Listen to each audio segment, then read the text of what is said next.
What's going on? It's your guy, I Believe I Can Fly, back at you again. Fastbreak Mondays. Let's get your week started off right. What I'm going to talk about, I got the fruit of the day. We're going to talk about cantaloupes. I got 60 seconds of philosophy. We're going to talk about organization. And I got your questions that you submitted to me that I can answer for you. Fastbreak Mondays. Let's go. It's Fastbreak Mondays. I'm getting your week started off right, and we need to talk about some fruit. This time, we're going to talk about cantaloupes. Cantaloupes is the fruit of the day. Let me tell you about cantaloupes.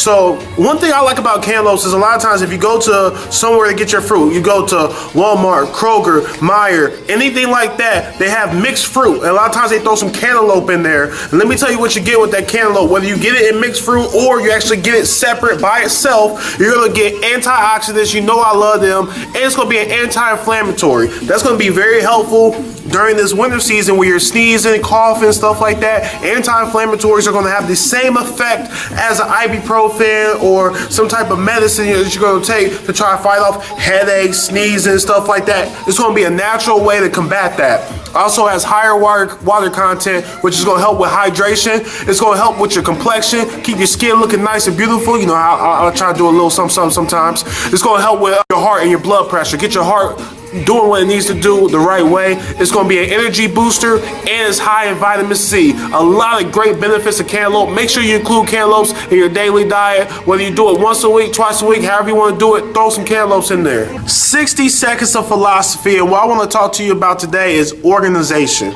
Organization is very important in everything in life when it comes to making plans or when it comes to staying structured, having discipline.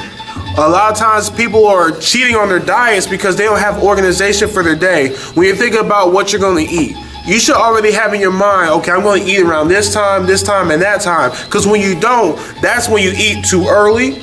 And then late at night, you start getting real hungry and start eating all these bad foods. It's completely redundant to have a great diet throughout the whole day. And then 10, 11, 12 o'clock at night, you start pigging out. Because all the good stuff you did earlier, it gets erased. That's why you got to have a good organization, a good plan of attack. You have to have a plan.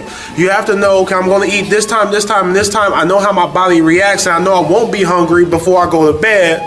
Therefore, I don't have to worry about dealing with these cravings. Another good example of the importance of organization, let's say you're going to a job interview. If you're thinking about the questions you're going to be asking, you prepare and you're really mentally prepared, you have a good breakfast, your body's stimulated, and you go in there with a plan of attack, you're going to look a lot more prepared and professional than someone that just wakes up, don't shower, don't prepare, and just wings the whole thing. They're saying the whole time. It looks sloppy. They're probably not going to get the job. And it's Fast Break Mondays. You're getting your week started off right, and we have questions of the day. So I have two really good questions of the day. I got two of them submitted today. The first question is, what are some good foods to eat in general? So generally speaking, whether you're making homemade foods or you're going out to eat, here are a couple general rules. I'm just going to give you just a couple.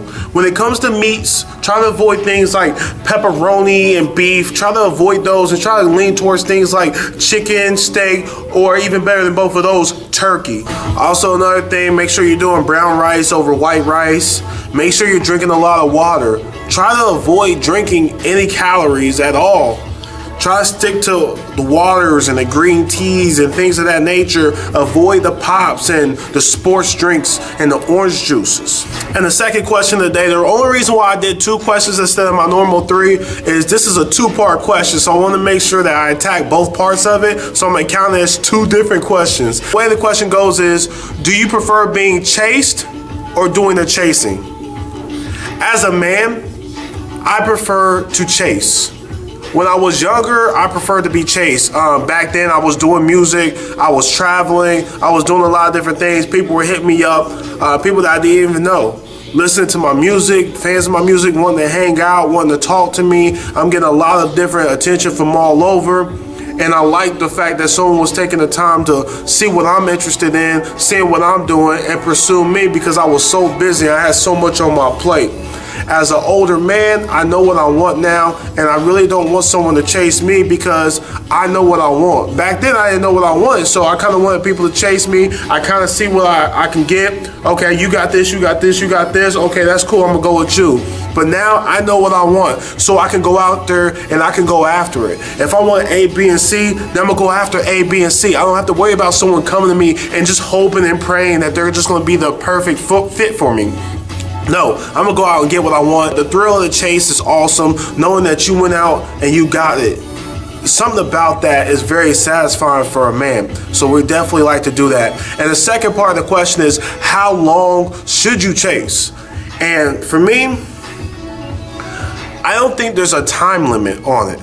Now, when I talk about a time limit, there's two different types of chases. There's active chases and there's inactive chases. Now, active chases, texting someone every single day, putting in time and effort, really trying to get to know them, trying to court them, that's active. And then there's inactive, which is maybe your friends on Facebook, you might like a picture here or there, but you don't really say anything. They work at your job all the way on the other side. You may wave and say hi every now and then, but that's it.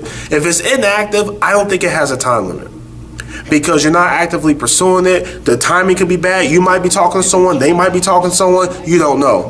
However, when it's active, I believe that once you let it be known that you're interested, if they're interested as well, great. If they're not interested, I don't think you should pursue and chase somebody who is not interested. They have to show some sort of interest.